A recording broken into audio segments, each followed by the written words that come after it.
Hello friends, आप सभी लोगों का मेरे इस चैनल पे स्वागत है। यदि आपको लॉ से जुड़ी हुई जानकारियाँ सुनना अच्छा लगता है तो आप इसे लाइक, सब्सक्राइब, शेयर भी कर सकते हैं। मैं आज आपको बताऊंगा राइट टू फ्रीडम के बारे में कि राइट टू फ्रीडम क्या है, जिसे हिंदी में कहते हैं स्वतंत्रता का अधिकार किसे कहते हैं। तो मैं आज आपको बताऊंगा इसके बारे में। तो देखिए, मेन चीज़ क्या है कि भारत के संविधान द्वारा नागरिकों को दिए गए 6 मौलिक अधिकारों में से एक है।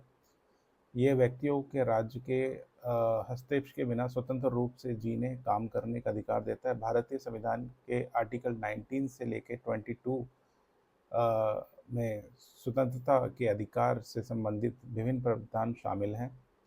आर्टिकल 19 विशेष रूप से 6 प्रकार की स्वतंत्रताओं की गारंटी देता है, जैसे कि freedom of speech and expression, freedom to assemble peacefully and without arms, freedom to form association or union, freedom to move freely throughout territory of India, और freedom to practice any profession to carry or any occupation to trade or business। यानी कि freedom of speech में क्या आ जाता है कि अपने विचारों को, मतों को किसी भी माध्यम से व्यक्त करने का अधिकार शामिल है। फ्रीडम टू असेंबल में आता है कि नागरिकों को शांतिपूर्ण बिना हथियारों के इकट्ठा होने की अनुमति है।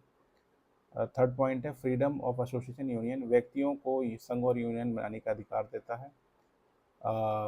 Freedom to move freely throughout the territory of India, नागरिक भारत के किसी भी हिस्से में स्वतंत्र रूप से घूम सकते हैं। Freedom to reside and settle in any part of territory of India, नागरिक भारत के किसी भी हिस्से में रहने और बसने का स्वतंत्र है। और जो छठा है freedom to practise any profession, कोई भी व्यक्ति उपजीविका, व्यापार या कारोबार करने की स्वतंत्रता है। नागरिकों को कोई भी वैध पेशा, व्यवसाय या व्यापार करने का अधिकार है। ये ध्यान रखना महत्वपूर्ण है कि ये स्वतंत्रताएं पूर्ण नहीं है। इन पर राज्य की सुरक्षा, विदेशी देशों के साथ मैत्रीपूर्ण संबंध, सार्वजनिक व्यवस्था, शालीनता, नैतिकता जैसे आधारों पर उचित प्रतिबंध लगाए जा सकते हैं।